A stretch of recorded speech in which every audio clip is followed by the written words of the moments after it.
Chairman PCB Mohsin Naqvi की काविशें रंग ले आई। श्रीलंकन क्रिकेट बोर्ड का दौरा पाकिस्तान जारी रखने का ऐलान, खिलाड़ियों को दौरा जारी रखने की हदायत। लंकन बोर्ड ने दौरा पाकिस्तान के हवाले से बाज़ाब्ता ऐलान कर दिया। एलामी के मुताबिक पाकिस्तान क्रिकेट बोर्ड ने फुल प्रूफ सिक्योरिटी की जमानत दी। खिलाड़ियों की सिक्योरिटी और फलाह को बड़ी तरजीह दी जा रही है। जो खिलाड़ी वतन वापस आना चाहे उसे रोका नहीं जाएगा। किसी भी खिलाड़ी या स्टाफ रुकन के वापस जाने की सूरत में फौरी मुतबादल भेजे जाएंगे। श्रीलंकन क्रिकेट टीम के तमाम खिलाड़ी पाकिस्तान में रुकने पर रजामंद। क्रिकेट सीरीज का शेड्यूल तब्दील, दूसरा वनडे आज के बजाय कल रावलपिंडी में ही खेला जाएगा। कौमी टीम को सीरीज में 1-0 की बढ़तरी हासिल है।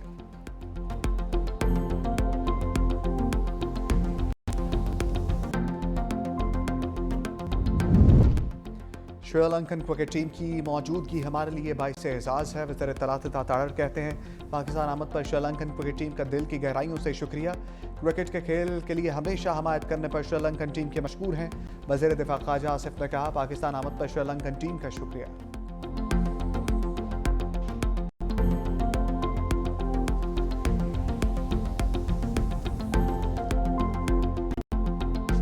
अपोजिशन के शोर शराबे में कौमी असम्बली से भी 27वीं आईनी तरमीम 2/3 अक्सरियत से मंजूर।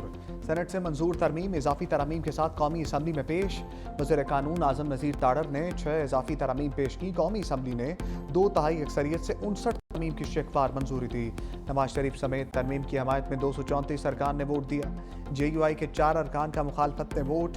तहरीक इंसाफ का वाकआउट। इजाफी तरमीम में आर्टिकल 6 में तरमीम के जरिए वफाकी आईनी अदालत के अल्फाज शामिल करने की तजवीज़।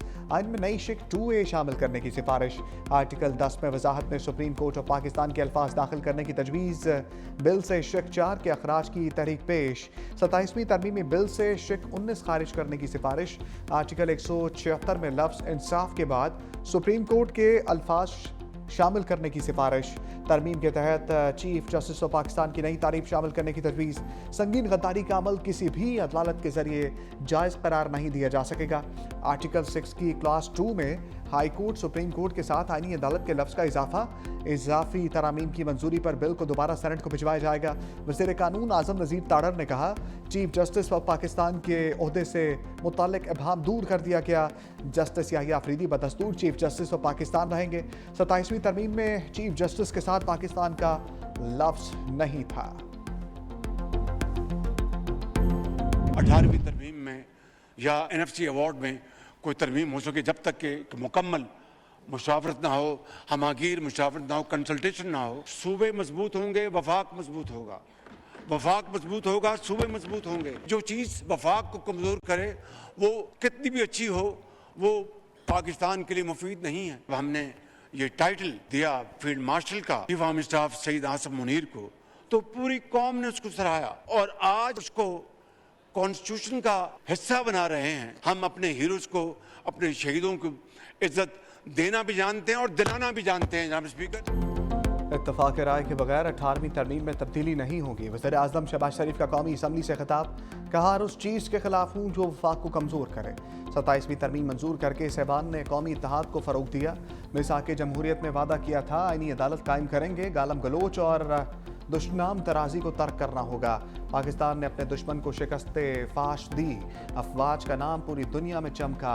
आर्मी चीफ को हुकूमत ने फील्ड मार्शल का एजाज़ दिया। बिलावल भुट्टो की सरबराही में डिप्लोमेटिक महाज पर कामयाबी हासिल की। मजीद का इस्लामाबाद और वाना में दहशतगर्दी के वाक़यात हुए। अफगान तालिबान रजीम से मुसलसल कहा जा रहा है कि वो कलदम TGP को लगाम दे। कल के वाक़यात पे जब बयान दिया कि भारत और अफगानिस्तान मुलविस हैं, भारत ने इस पर ट्वीट किया कि ये इल्ज़ामात हैं। बलूचिस्तान में जाफर एक्सप्रेस के हवाले से सबूत दुनिया को दिए। इन दहशतगर्दों का राब्ता अफगानिस्तान और भारत से था। तरक्की और खुशहाली में किसी रुकावट को हायल नहीं होने देंगे।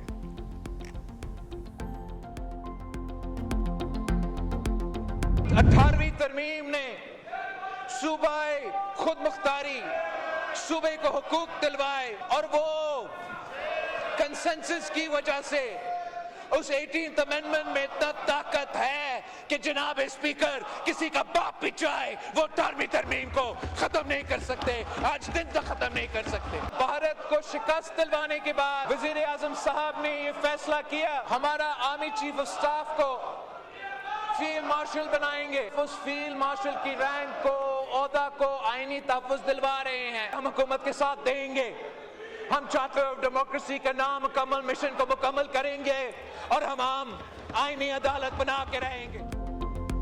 किसी का बाप भी 18वीं तरमीम खत्म नहीं कर सकता, बिलावल भुट्टो का दो ठोक ऐलान। कौमी असम्बली में आर्टिकल 243 में तरमीम का भी भरपूर दिफा। कहा, हम फील्ड मार्शल के ओहदे को आईनी ताकत दिलवा रहे हैं, हम आईनी अदालत कायम करके रहेंगे जिसमें तमाम सूबों की नुमाइंदगी होगी।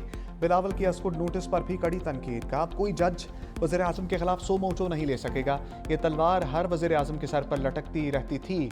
सो मोटो के जरिए आलू प्याज के रेट तय होते थे। मिसा के जमहूरियत के नामुकम्मल वादों की तकमील कर रहे हैं। अपोजिशन का काम है कानून साजी में हिस्सा ले, शोर शराबा ना करे। हमारे पास अक्सरियत है, अपोजिशन का काम सिर्फ एक कैदी को रिहा कराना है। पीपल्स पार्टी NFC का तहफ़्फ़ुज़ ख़त्म करने के लिए तैयार नहीं, दहशतगर्दी और मुल्क दुश्मनों के खिलाफ सबको मुत्तहिद होना होगा। मजीद बोले, जनूबी पंजाब पर इस असम्बली और सूबों में इत्तफ़ाक़ राय हुआ है, पीपल्स पार्टी इसको आगे बढ़ाने को तैयार है। वज़ीर आज़म के साथ बैठेंगे और इलेक्शन कमीशन के हवाले से मामलात पर बात करेंगे।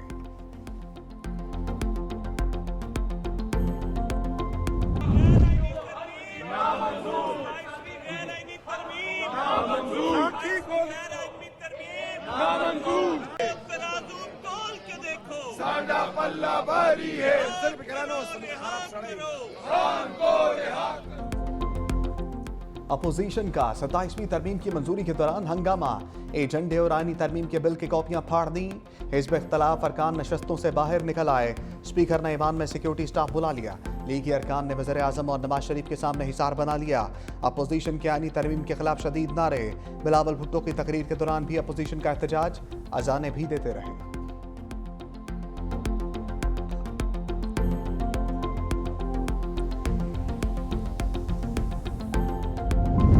हमारी हुकूमत आई तो तरामीम वापस लेंगे, बैरिस्टर गौहर का ऐलान। मीडिया से गुफ्तगू में कहा, ऐवान में बैठकर फैसले ज़ाती मफाद में नहीं किए जाते।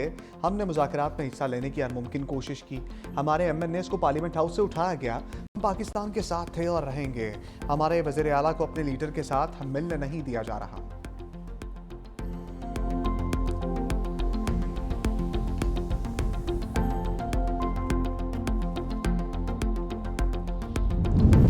वफाकी काबीना का इजलास मौखर। वज़ीर आज़म शहबाज शरीफ की ज़ेर सदारत वफाकी काबीना का इजलास आज होगा।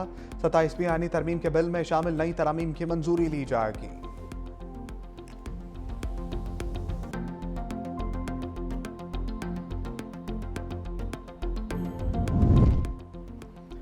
खैबर पख्तूनख्वा में अमन को एक और मौका। सूबाई असम्बली में सियासी जमातों का अमन जरगा। एलामिया के मुताबिक पाक अफगान खारजा पॉलिसी में वफाक सूबे से मुशावरत करे। गवर्नर फैसल करीम कुंडी ने खिताब में कहा, हमारी बदकिस्मती है, हमारे पड़ोस में अफगानिस्तान मौजूद है। अफगानिस्तान में छोड़ा असलहा पाकिस्तान के खिलाफ इस्तेमाल हो रहा है। वफाक सूबाई हुकूमत और सिक्योरिटी फोर्सेस को मिलकर काम करना होगा, वरना तरक्की नहीं हो सकती। हमें अपनी समत को ठीक करना होगा। वज़ीर आला सोहेल आफरीदी ने कहा, दहशतगर्दी का खात्मा करना है तो बंद कमरों से निकलकर फैसले करने होंगे। अमन तब कायम होगा जब दहशतगर्दी का खात्मा होगा। असद कैसर ने कहा, पाकिस्तान अफगानिस्तान अफाम तफहीम से मामलात सुलझाएं, धमकी और इल्ज़ाम तराशी से गुरेज करना चाहिए। 40 सालों से हमें सिर्फ दहशतगर्दी और बंदूक, खुदकुश और धमाके ही मिले हैं। मौलाना अताउर रहमान बोले, हमेशा हमने अमन के लिए किरदार अदा किया। खैबर पख्तूनख्वा के साथ सिंध और पंजाब का अमन भी जुड़ा है।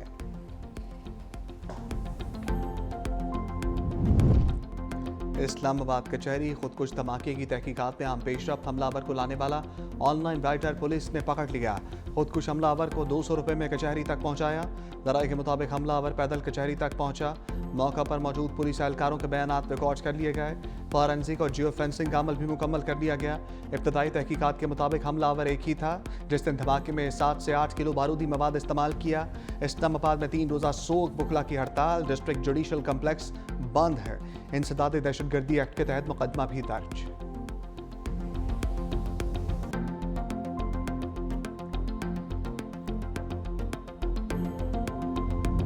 पंजाब की फ़िज़ा शहरियों के लिए गैर सेहतमंद। लाहौर दुनिया के आलूदा तरीन शहरों में चौथे नंबर पर मौजूद। Air quality index 177 record.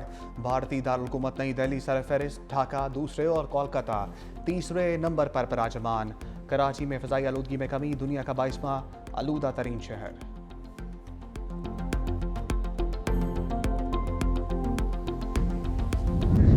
Israeli फौज की गजा में जंगबंदी के खिलाफ वर्जियां, मज़ीद 3 फ़लस्तीनी शहीद। गजा में क्लिनिक के मलबे से 35 नाकाबिल शनाख्त लाशें बरामद। गजा में जारी 2 साला जंग में शहीद फ़लस्तीनियों की तादाद 69,182 हो गई। इसराइली अफवाज का पनाहगज़ीन कैंप में मुकीम एक खातून पर भी तशद्दुद।